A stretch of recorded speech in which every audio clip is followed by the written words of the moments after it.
Assalamualaikum warahmatullahi wabarakatuh.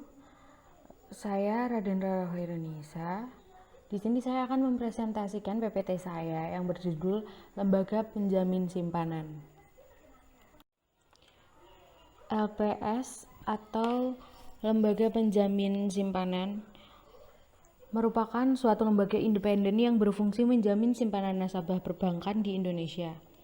Nah, badan ini itu dibentuk berdasarkan Undang-Undang Republik Indonesia Nomor 24 Tahun 2004 tentang lembaga penjamin simpanan yang ditetapkan pada 22 September 2004. Nah, undang-undang ini mulai berlaku efektif 2 bulan sejak diundangkan, sehingga pendirian dan operasional LPS dimulai pada 22 September 2005.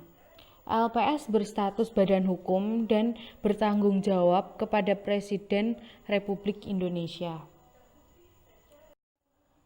Selanjutnya, fungsi lembaga penjamin simpanan. Nah, di sini ada dua fungsi. Yang pertama, menjamin simpanan yang disimpan oleh nasabah dalam bank. Yang kedua, turut aktif dan memelihara stabilitas sistem perbankan yang sesuai dengan kewenangannya. Yang selanjutnya, tugas lembaga penjamin simpanan.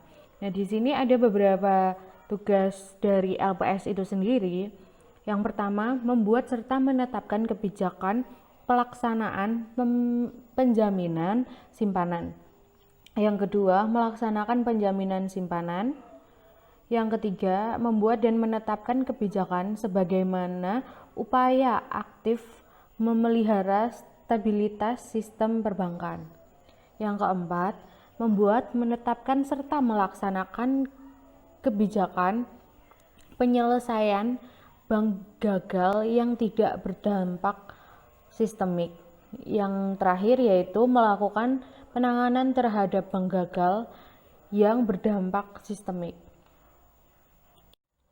Wewenang lembaga penjamin simpanan. Yang pertama, menetapkan dan memungut premi penjaminan. 2. Menetapkan dan memungut kontribusi pada saat bank pertama kali menjadi peserta. 3. Melakukan pengelolaan kekayaan dan kewajiban LPS. 4. Mendapatkan data simpanan nasabah, data kesehatan bank, laporan keuangan bank, dan laporan hasil pemeriksaan bank sepanjang tidak melanggar kerahasiaan bank tersebut.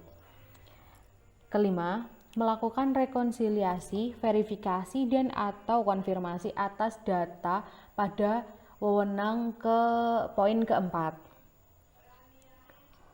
6. Menetapkan syarat, tata cara, dan ketentuan pembayaran klaim. 7. Menunjuk, menugaskan, dan atau menugaskan pihak lain untuk bertindak bagi kepentingan dan atau atas nama LPS untuk melaksanakan sebagian tugas tertentu. 8. Melakukan penyuluhan kepada bank dan masyarakat tentang penjaminan simpanan. 9. Menjatuhkan sanksi administratif.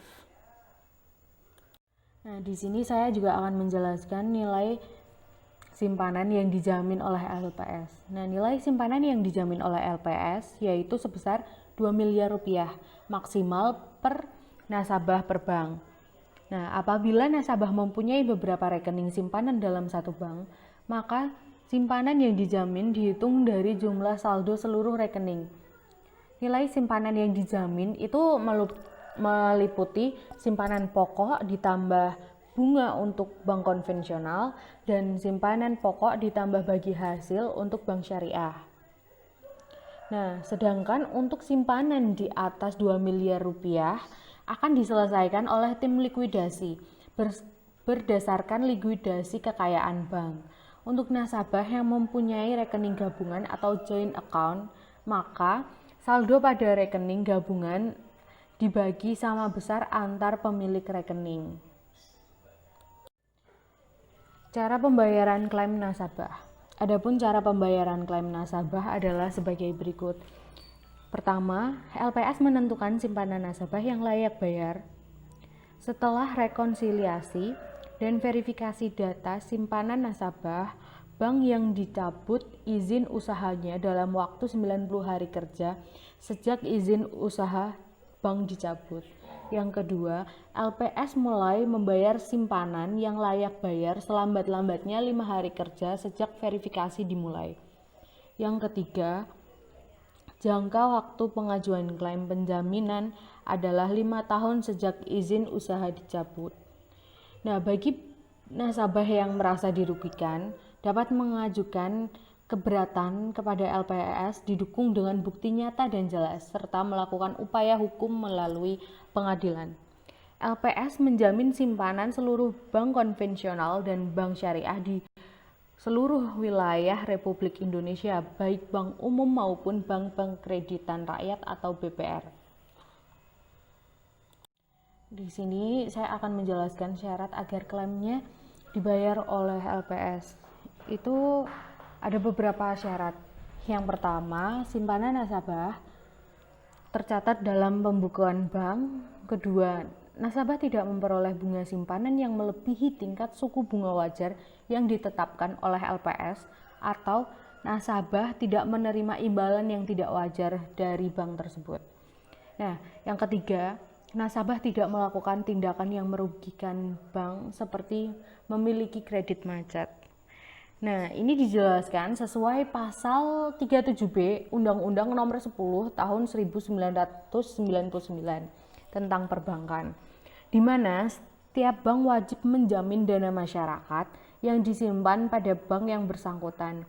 Nah, sehingga untuk menjamin simpanan masyarakat pada bank tersebut dibentuklah LPS.